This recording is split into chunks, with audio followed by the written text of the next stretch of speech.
Welcome back, everybody. We're here for the agents and everything you wanted to know about getting published panel with our good friends Christopher Schelling and Lisa Gallagher. Hi, guys. Hey, Tom. How are you? Welcome Hello. back. Welcome back. It's great to see you. We were talking in the green room before we went live, and I just wanted to say again how thrilled I am that both of you are here. Christopher was initially supposed to come to the live conference, and he had to cancel for different reasons. And then Lisa agreed to come in his stead. Lisa has been there many times before, so we knew that she would be terrific. And then when we had to pivot and go online, Christopher said, "Oh, well, I can do it online." So if there's any silver lining to us having to go online, it's that we get both Christopher and Lisa. So I'm really excited to have you guys. Thanks again. Thank you. Yeah. Before we launch into this, I just want to mention again that we are, speaking of the hurricane, trying to raise awareness and funds for different organizations who are helping people who were adversely affected by Hurricane Ian. And one of those is Eagles in Need, which is through Florida Gulf Coast University, who of course sponsors and owns this conference and makes it possible for us to put it on.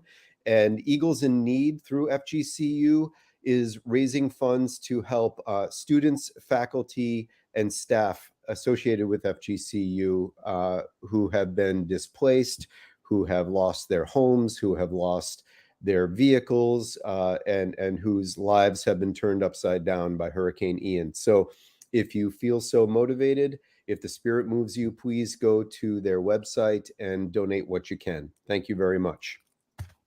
And I am thrilled to introduce our friends Lisa and Christopher. Lisa Gallagher joined DeFiore and Company Literary Management Incorporated as a literary agent in 2014 after working at Stanford J. Greenberger Associates for 5 years.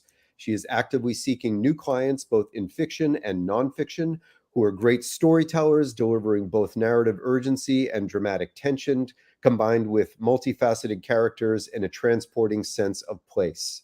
She's been in the industry for 25 years, and she has been an agent and a champion of authors and their work. She represents adult fiction, adult nonfiction, and some young adult projects, including New York Times bestselling novelists Christopher Moore and Charles Todd, Pulitzer Prize winner Julia Keller, national bestseller Hank Philippi Ryan, who will be here later as a moderator for one of our panels, and she is also part of A Mighty Blaze. The New York Times bestselling collaborators Anthony Bozza and Rebecca Paley, memoirist Molly Bloom, and #1 New York Times bestseller Dr. Ian K. Smith. Christopher Schelling is the founder of Selectric Artists, a boutique literary and talent agency. The agency roster runs from well-known best-selling authors to debut writers and illustrators in both fiction and nonfiction, as well as a number of musicians. Known as an agent for groundbreaking memoir and young adult novels, Christopher also represents thrillers, literary fiction, narrative nonfiction, graphic novels, and graphic nonfiction. Prior to opening Selectric Artists in 2011, man, has it been that long? It has. Unbelievable. Because before that, I remember you spent 13 years at the iconic literary agency Ralph M. Vicinanza, and he previously was an editor at Dutton and HarperCollins. Christopher lives in Connecticut with 3 or 4 dogs. That's exactly right. 3 or 4. Yes. 3 or 4. Does one just sometimes stray and then come back when it's feeding time? Yes, indeed. He's got a good life. And with his husband, the New York Times bestselling author Augustine Burroughs. So again, welcome both.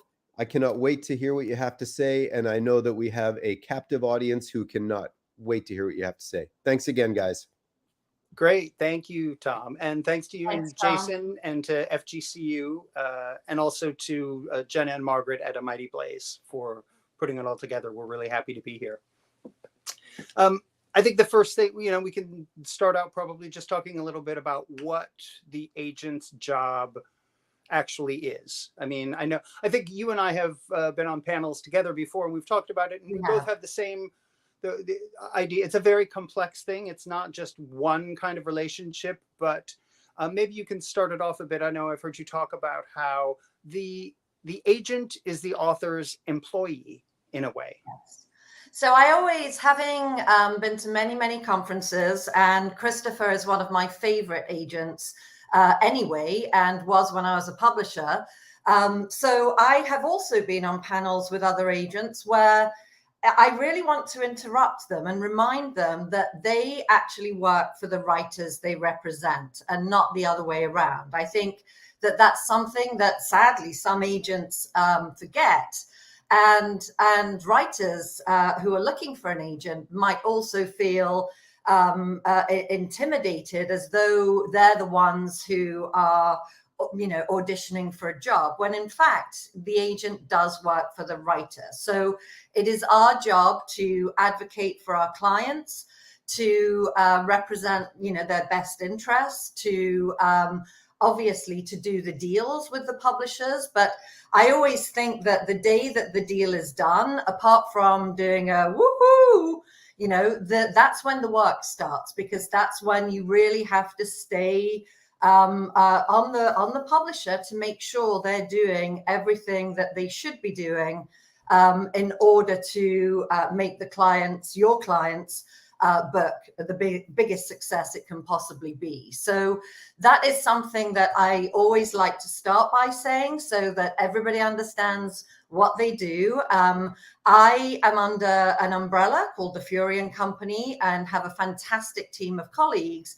but I'm an independent contractor and I work for my clients. So when I talk about, who I work for, I always say my clients. Mm-hmm. Right. And I think it's complex because it's also, part of it is financial. We are out there negotiating for them. We are the ones who pay the writers. We deal with taxes and to a certain extent financial planning. But there's also the creative side. Often we're the first readers and of course the first champions of their stuff. So the money and art sort of together. It's a very intimate relationship. It is. I think, I always say to my clients, especially at the beginning of our relationship, you have to feel comfortable asking me anything, whether it's about money. This is a business relationship, of course, whether it's about money or something else entirely, or something that you're worried about in terms of how do we put it out there in the world. And I always say, you have to feel comfortable asking me anything. And then the two of us will decide how we present that to the wider world. So it is a very close relationship, and Christopher's right that the initial part of it is definitely editorial. It's reading a potential client's work, and I always look at it as I'm trying to figure out, am I the best advocate for that particular book? Now, it could be that I'm not, and then I have to be honest and say, I'm really not the right person to represent this. So that's something else to bear in mind. It's not submitting potential work to an agent. It's not a judgment necessarily on the work. It might just be that that particular agent doesn't feel confident that they can sell the book, and that is the biggest thing I'm trying to assess as I'm reading potential clients' work.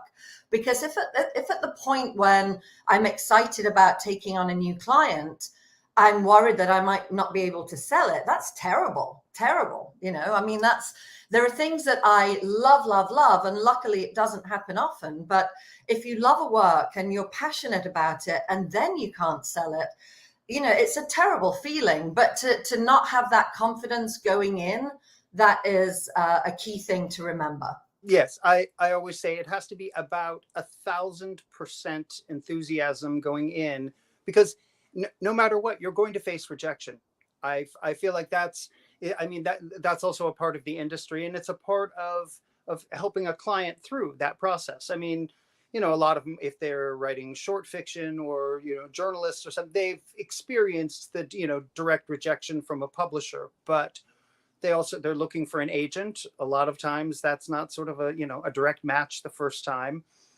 And I also tell people that with every project, honestly, I think every project I've ever submitted, even the ones that have ended up being #1 New York Times bestsellers, someone has rejected it along the way. There is never 100% you know, consensus on it. It's a very subjective industry. And so you're right there, you know, if you're reading something and you feel like, oh, I don't know, I've got this small feeling that I don't know the right editors for it or something, that's it is something you need to state it directly. I mean, that's and to make them understand, it's, you know, you're not passing on something and saying, well, this is terrible, this is unpublishable. It's saying, I don't know the right people. This is not the kind of thing that I, you know, an area that I know. A lot of the time, I feel like I try very hard to make it clear, you know, I guess in relationship terms, you know, it's me, not you. Mm-hmm. And it's true that as I'm reading something, trying to assess whether I'm the right advocate, I am also simultaneously thinking about those editors who I think this would be perfect for. And Christopher's right that if at that point I can't, even if I love something, if I can't think of anyone I can possibly send it to, then that's a problem. And that is also another reason. Yeah. So I'm being asked by Grace, literary agents like the middleman between authors and the editors / publishers. That is exactly right. That is exactly right. So they absolutely are the person in the middle, which is a great thing for writers, because if there's ever a moment when you want to have a conversation that's a little bit tricky, it means that it's the agent and the editor, or the agent and the publisher, who are, kind of having that tricky conversation. And I think that enables the writer's relationship to remain kind of where it should be, that it's they're not the ones having to have the difficult conversations. Absolutely. And especially when it is one of those highly emotionally charged things. If the publisher wants to put a very ugly cover on it and seem intractable, it's like that. The author needs someone to step in and talk to the publisher so that relationship isn't damaged. It's very hard sometimes after that kind of conversation for things just to snap back to the way they were, and you want it to be as smooth as possible for your client. I mean, the same thing, initially with negotiating for an advance, it's a very tender thing if an editor has to tell a writer directly, this is what we think you're worth. The filter of an agent and the understanding that they bring to the process, I think, really makes that middleman job very important. Yeah, so, and it may be that the publisher, in the publisher's own enthusiasm, promised the writer that they would do certain things in terms of actually promoting the book. And then, months later, and we see that marketing campaign, and it's really not what was promised. And that's when the agent, obviously, I have that discussion with my client. But that's when I would go back and say, listen, I love what you've sent through, but it's really not what we were promised. And there's nothing here that is sending a signal that this is the book that everyone should pay attention to. So sometimes it can be about the marketing. Sometimes, as Christopher says, it can be about the money. There are many, the deal, as I say, is just the first step. And also the matchmaking that the agent does. I mean, as much as we do work for the writer, they're relying on our expertise and our contacts. And like you were saying, when you read something and you think, I know, a dozen editors I could send this to. But it's also in that same way, as the employee. Like if you have an accountant and you're getting audited, they're the ones who know who to go to at the IRS. They know which forms to fill out. They know how to get you, they know how to get you out of it. It's still that relationship, but you're relying on that expertise. And I think that actually can be one of the more fun parts of, after the initial editorial round. I like to take writers through one round of edits. Part of it is usually everything needs it. And I also like to be able to go to an editor and say, oh yeah, I gave notes and they were incredible with them, and came back better than I even imagined. It definitely helps to say that, my particular client is great to work with and open to feedback. So Christopher's right that editorial work that we do often is we're then able to say that the client is great to work with.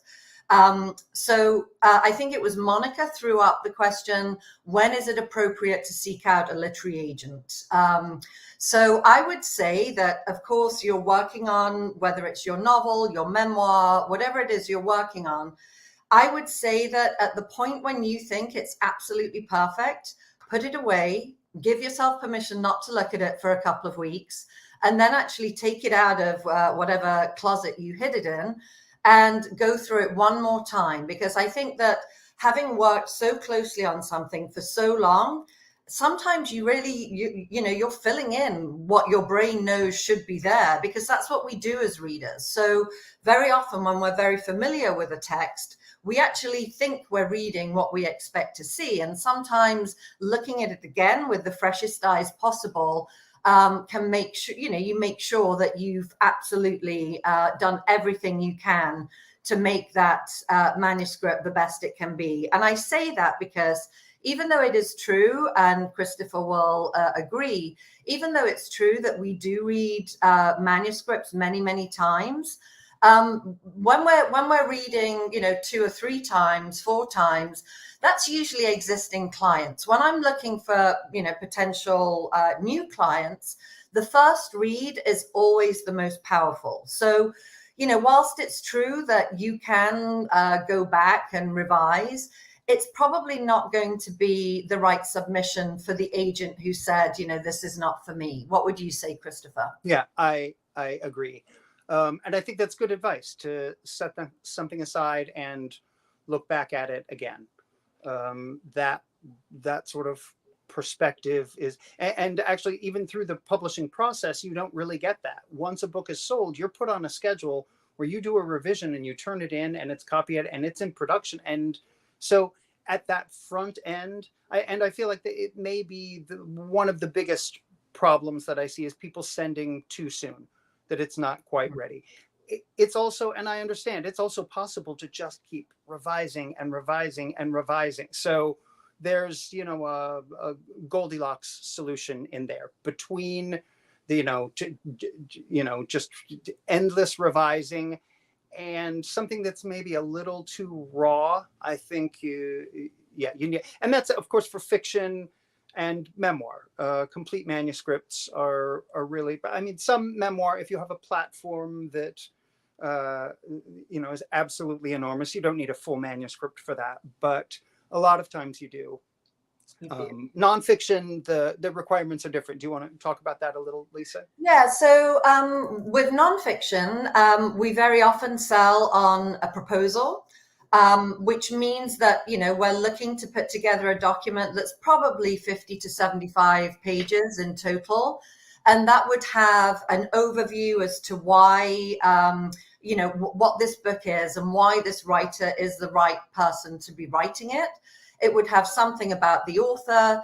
It would have comparable titles, which are basically what we're looking for when we're trying to pick those titles is books that have an audience that may be an audience for this book that we're trying to sell. So we're not picking necessarily the biggest books in the category because they're not necessarily useful.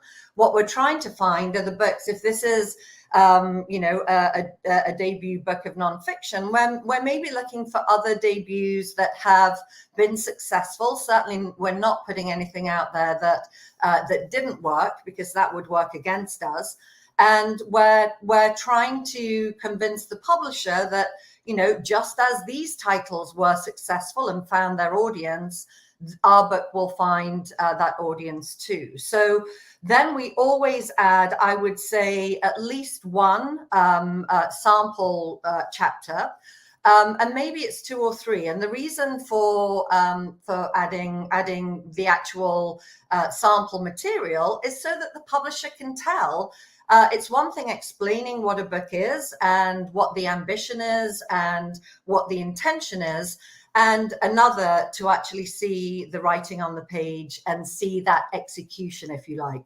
The other thing we also include in that proposal is what I would call chapter summaries. So basically taking the editor or the publisher through what is the narrative arc of this book. So for example, if I were selling a celebrity book, and suppose it's, it has 10 chapters, the publisher doesn't want to know that 9 of those are going to be about the celebrity before they were famous. They want to know that the balance is right between, what the audience will want from that particular person. So the chapter summaries, think of that as, it's worth spending time on, because once done right, it almost becomes a kind of roadmap for then writing the book. So have I missed anything, Christopher? No, I think that sounds right. It sort of dovetails, I guess, a little bit with something that, I still get asked about a lot, which is platform, which, sort of the author's media contacts, and they're sort of being the expert in the field, and sort of what they bring to it, their recognizability as sort of the expert in this field. And it might be that, sorry, Christopher. Please go ahead. It might be, I'm using extreme examples. It might be that you have, 10 million Twitter followers, though maybe they've all disappeared by now. But, whatever your social media platform is, it might be that. Or it might be that you're demonstrating how committed you are to the process of becoming a better writer. It might be saying that you attended this writers' conference.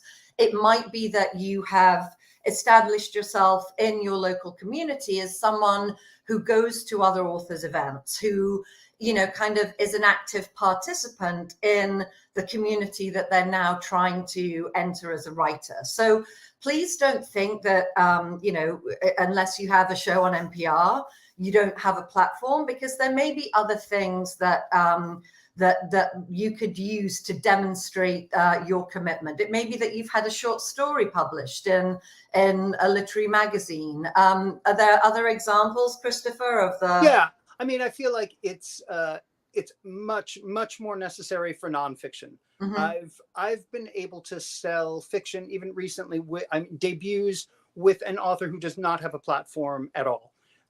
It's so much more dependent on word of mouth and review, and nonfiction. I think they really need features and off the book page, and something that is going to grab the attention of maybe the people who are into that topic and aren't necessarily book readers. So I think there's a way that look, with any writer, fiction or nonfiction, it always does look good to have a list of the previous publications, and they don't have to be the New Yorker and the New York Times. A long list of those also means that is a working writer. That is somebody. Again, part of it is about rejection, that you very rarely send one submission out and it's accepted and that's all there is to it. So if they see that there are a half dozen things that you've done, they know that you've been out there submitting, that that you understand the business, and that you're a working writer. And I think that's a very important signal to send. So I think we'll jump into, people often ask, with whether it's your novel that you're ready to send, or your proposal for your nonfiction idea, it is accompanied by a pitch letter. And people often ask, what should be in that letter? And, I would always say that it's, three elements really. The first paragraph is, if you're writing a letter to an agent, why you think that agent would be the right person. So I think when you're putting your list of potential agents together, you really want to be thinking about, what books that are already published, what books do you think are a similar audience to yours, and therefore who represents those writers. And that might be a way of trying to figure out your target list of agents. And then I think you really are doing a bit of research on each one to figure out how they want to receive your submission, which is really important because professional readers read in a particular way. So for example, I always want a Word document so I can manipulate the type. If I read something in a PDF with teeny weeny tiny type, I'm already hating it, and it doesn't matter. I'm hating the process of reading. So that's not serving that particular book serving the particular book well, if I've said I really want to receive a Word document. So that first paragraph of the pitch letter, should give an indication of why you are selecting that agent. And something that you should never do, whilst it's okay to submit to more than one agent at once, if they in their submission guidelines allow that, you should let them know that you're doing it. And they shouldn't be agents within the same agency, of course, but certainly you can submit to more than one agent at a time.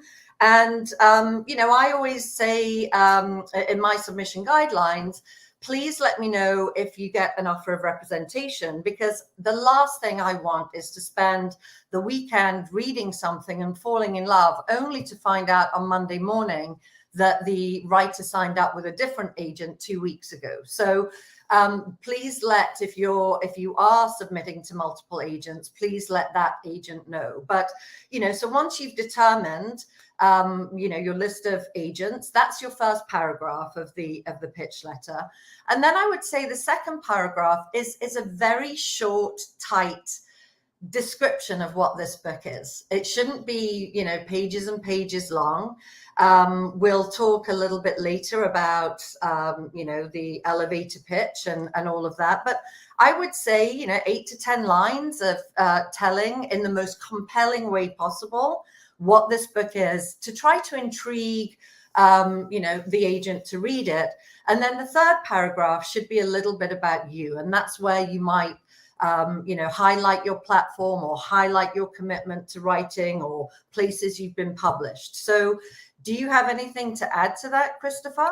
No, I think that pretty much follows what I like. I like it to be brief. I think the query letter is a very tough thing because it's not, it's about the writer's book. So you're not actually getting the book itself. You're not, it's sort of one step away. And I think sometimes too much emphasis gets put on it because you need to make it sound enticing really quickly.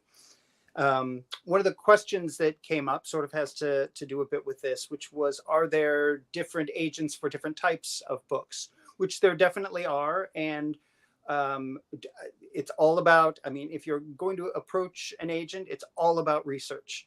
There are a lot of different ways to do it. One of them is like when Lisa was saying the comparison titles, look in the back, look in the acknowledgements of that. The author will frequently thank their agent. So you can figure out from there that, this is a kind of book that person represented.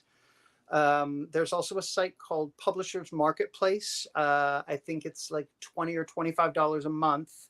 But it's monthly. So that there is an archive there, a list of almost every deal that has been done, or at least that has been reported to them, listing all of the information, sometimes like a range of amount of money, but what the book is, who the editor was, and at which publisher, who the agent was, if there are foreign sales.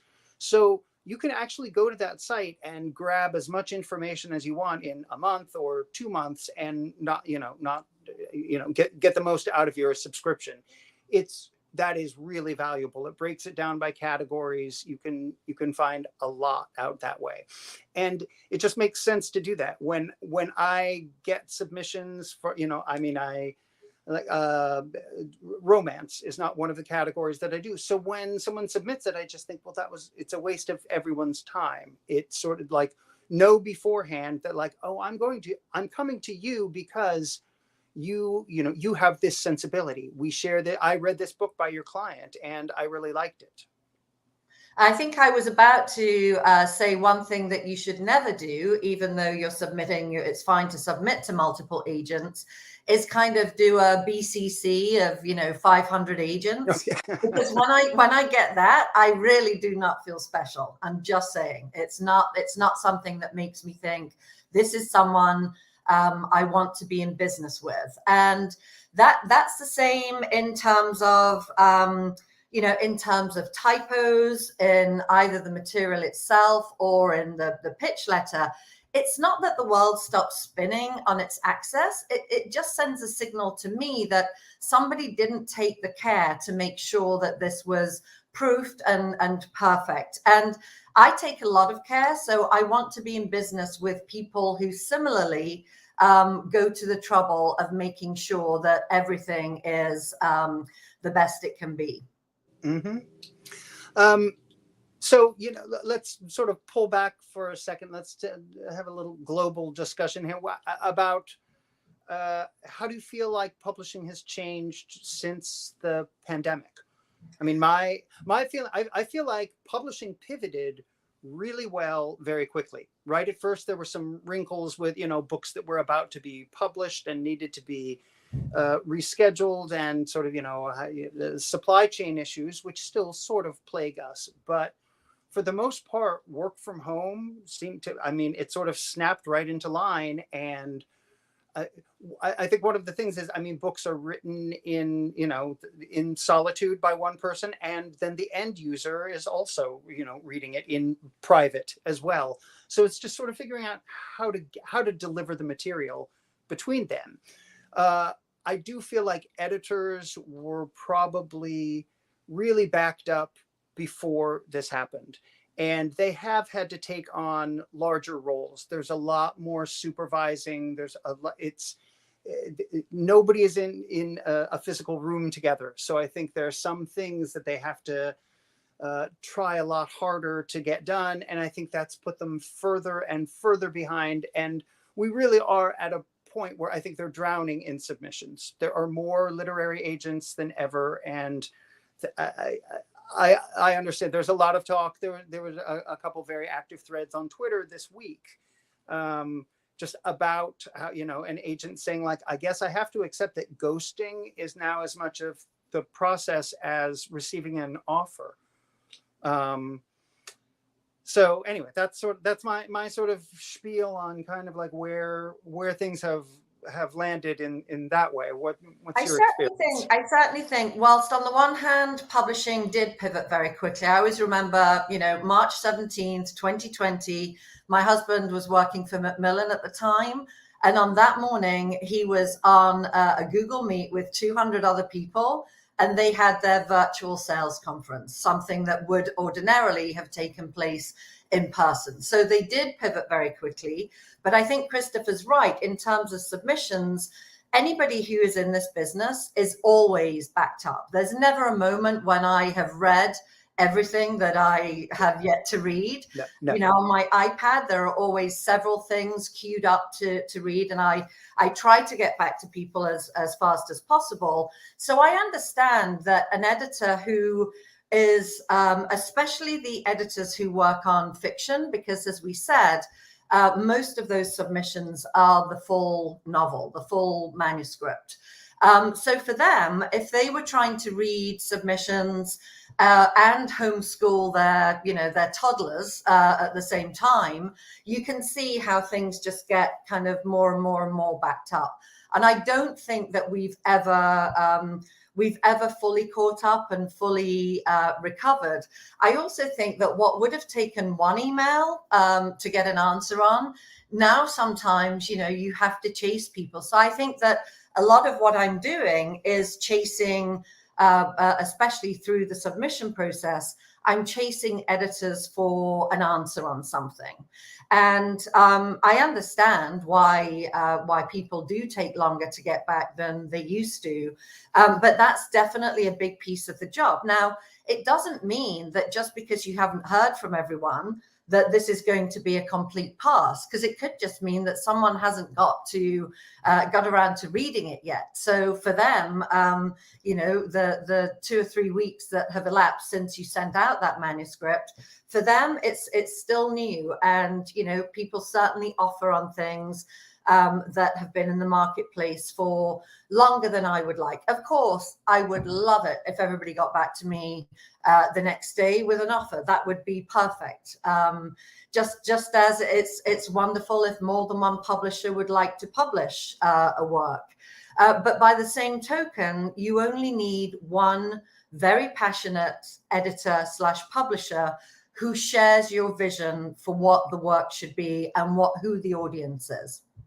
And it's also that if it's out with a wide number of editors, that first one who shows enthusiasm then gives you, the agent, the ability to go back to the others who have it and say, there's a spark. I don't have money on the table yet, but this is happening. There's a meeting with the author, or they're getting backup reads, or whatever it is. I found that with the backed up submissions, that has become a crucial piece for me for selling something.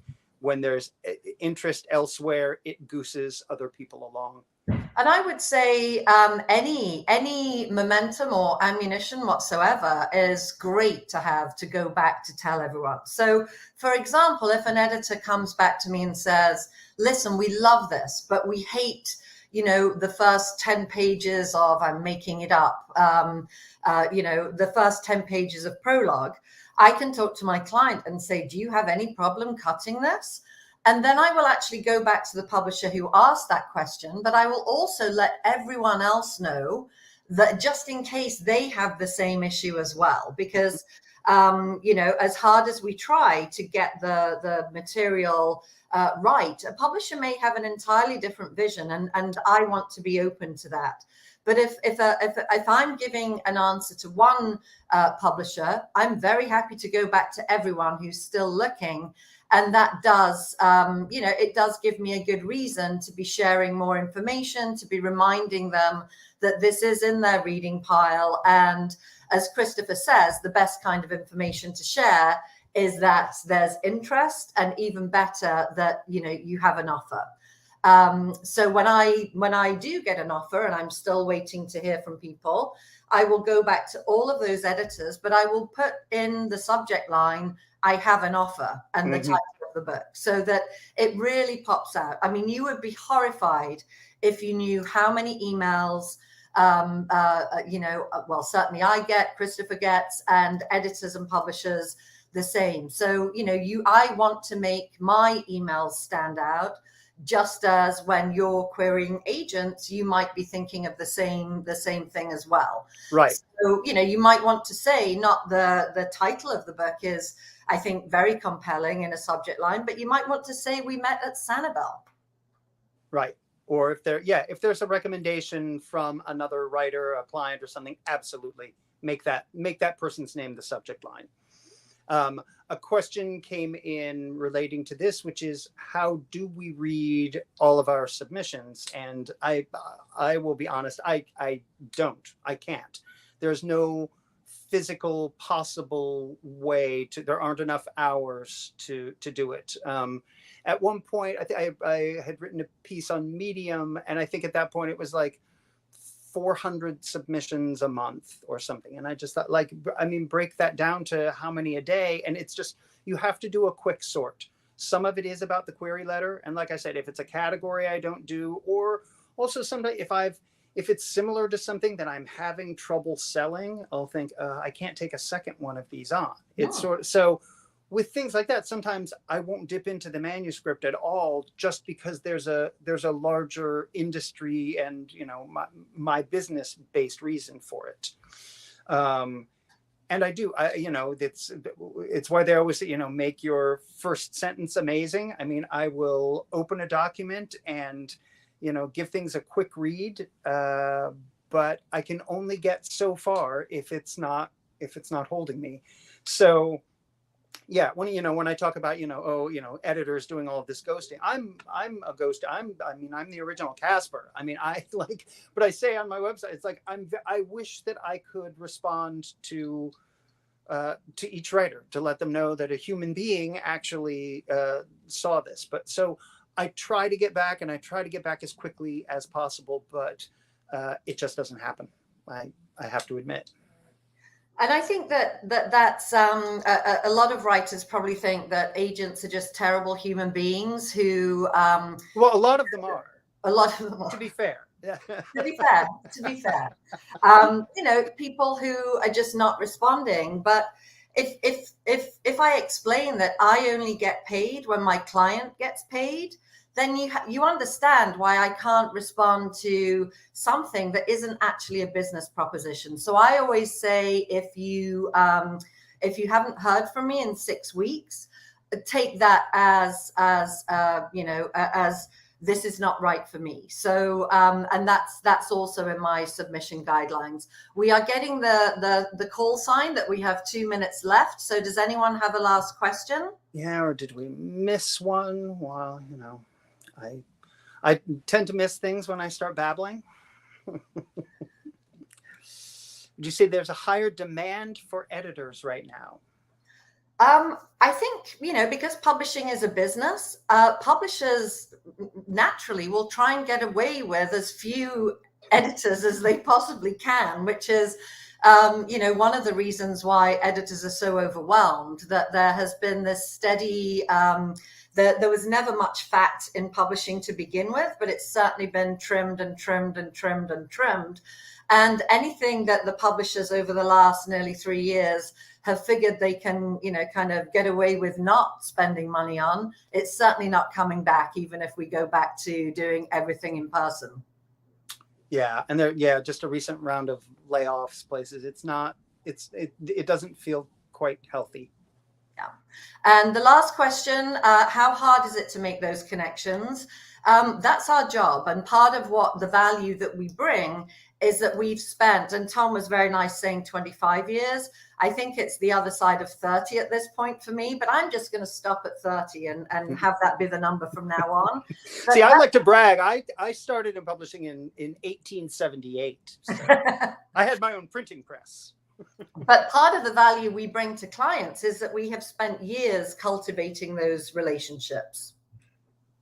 Yes, absolutely. And, in the before times, a lot of it was business lunches and drinks and sort of, different, the social thing, because you want to find out, like, what does this person love? What book did they read? What did they publish? But also, what did they read of someone else's that they really liked? And knowing I have a client who's perfect for this person. So and just knowing one little snippet of information about someone can actually be a game changer. And that might not be something that they have in their bio, for example. So exactly. I will just add, I just sold a book about boxing in Austin to an editor who was a boxer and lived in Austin. So it was kind of fated.